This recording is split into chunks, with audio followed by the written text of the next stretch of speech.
vision will determine your peace. The things you decide to see will determine your peace. And how you decide to see things will determine your peace.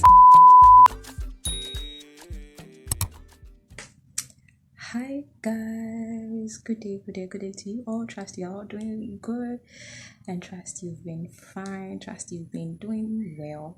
So I picked up my car today and I decided to bring to you something I've been thinking about for a while now. And even as I set to record this, I had a few things I wanted to share, but then I settled on this. So let's go. So briefly, I would want to be sharing about peace.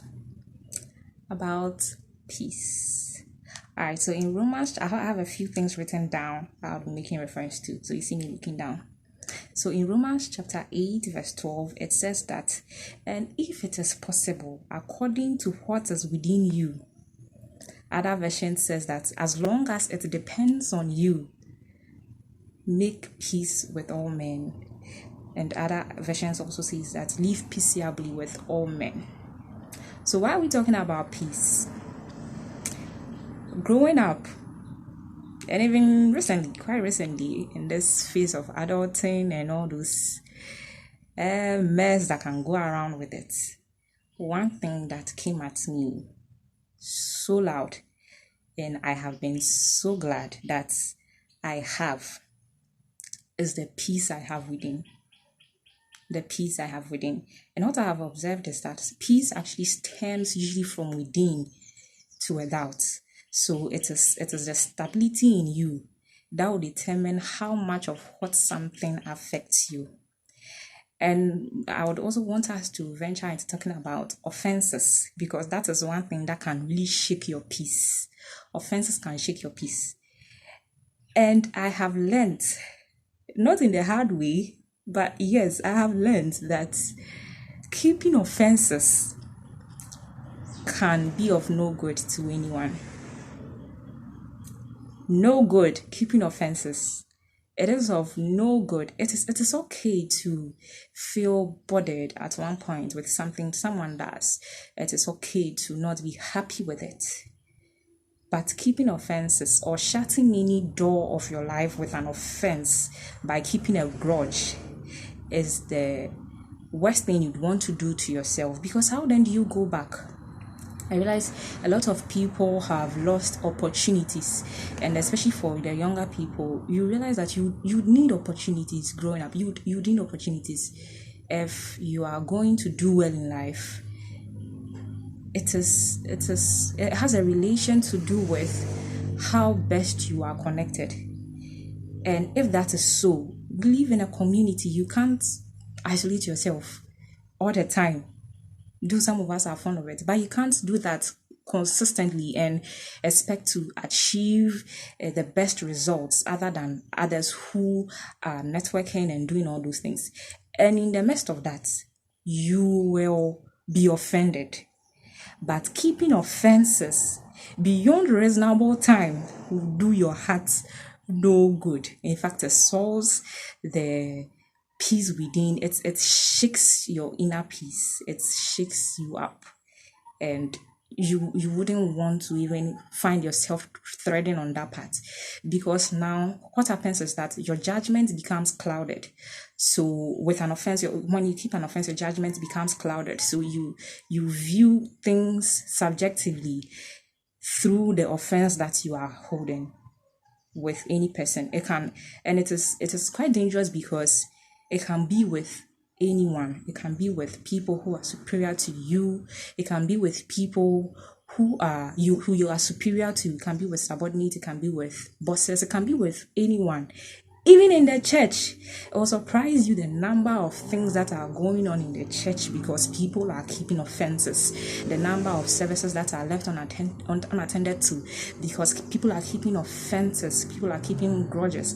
The brethren have misunderstanding that they cannot let go and see good beyond.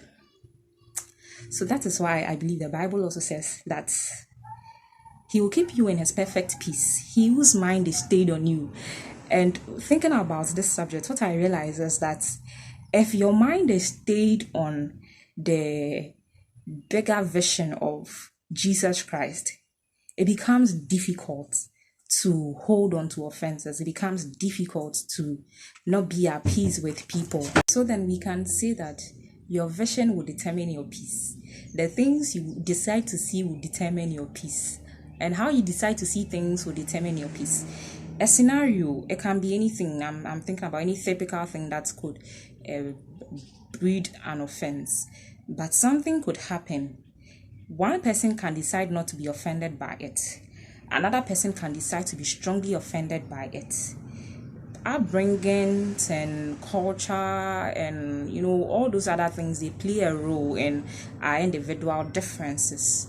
But then, as much as possible, as far as it depends on you, that's how deep the thing is, that the Bible says, as far as it depends on you. So to what extent does it depend on you to maintain peace? And what are you doing? As far as you can render that apology, as far as you can stretch that arm of forgiveness, as far as it depends on you to settle things amicably, as far as, so it's, the versions are interesting. So far as much as, just to, as long as it depends on you, just to express how much the responsibility is on you as an individual. That once it depends on you to be the one to make peace, please do so. If it depends on you, make sure you have exhausted all means possible to make peace with people.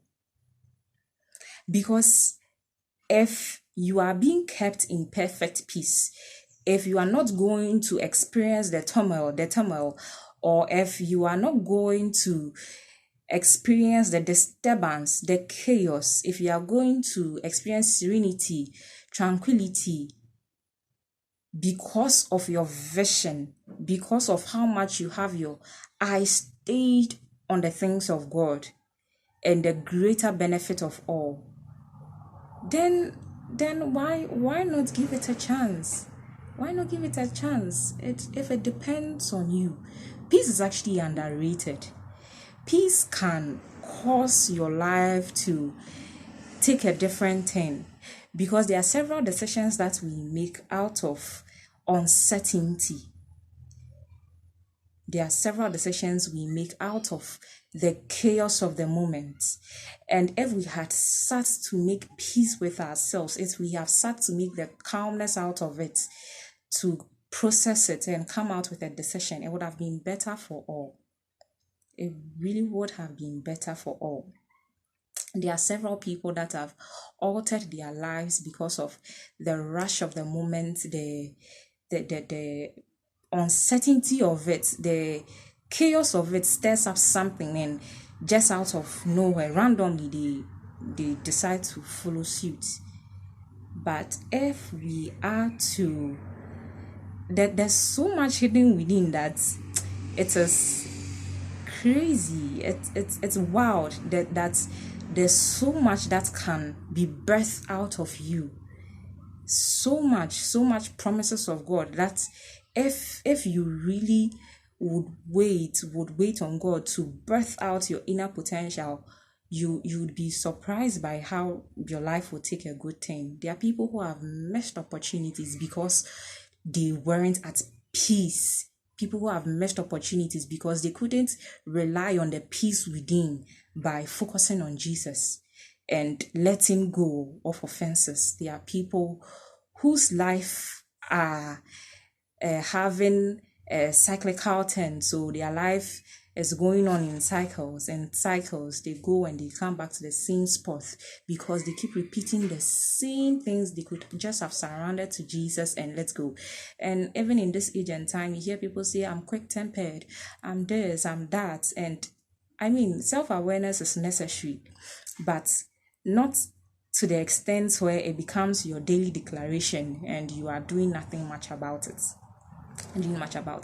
Those in relationships can even testify that when it can be platonic, it can be any form of a relationship, that when somebody you so much confide in, when somebody you have a very good relationship with, messes your life up a little bit in such a way that you are not at peace with the person. I don't know for other people, but for me, it leaves this. It leaves this gap. It leaves it's. You realize you're not stable. You are not thinking right. You're not thinking right. So you are doing the things that will just bring out the reaction you are looking for, but you don't process things well. You don't look at things well like you would have under normal circumstances. And the mentor of mine once said that marriage is the headquarters of offenses. Marriage is the headquarters of offenses. So how best you even start now, if you have not been married, if you are not married, how well you start now can even be of a benefit to you yourself when you are in marriage. And another preacher said that if we are good Christians, if Pastor Mildred Konko says that if we are good Christians, we wouldn't struggle being maintaining good relationships, because if the Bible says that forgive your enemy, love those who persecute you, is it the one you love that you can't let go of when you are being offended? Is it the one that you love that you keep a grudge with? But funny enough, that's what happens, because we understand that it's like it hurts deeper when somebody you trust so much, when somebody you expect better from, it's the one that is rather offending you. And this is serious because it is breaking homes. It can be between a father and a daughter, or a father and a son. It can be between like parents and their wards, especially that there are so many offenses. There are so many people who hold offenses against their parents that are not willing to let go. And because of that, even if what their parents is saying will be of benefit to them, they would rather go against it so that they prove a point. So that's one of the things that offenses make you do. Like, you are always in a position where you want to prove yourself right to the other people and make them really see how much they messed up. And at the end of the day, you realize you are rather affecting your own life negatively. So please make peace with all. So I wrote here that there's a limit to the things you can achieve if you hold on to offenses. Alright guys, so you can do this. You got this. You can do better with this understanding and this knowledge. You go about impacting your day positively. Go about doing the most out of it. Go about spreading love and forgiveness. I'm rooting for you. I love you. See you in the next video. It's bye-bye. Peace out.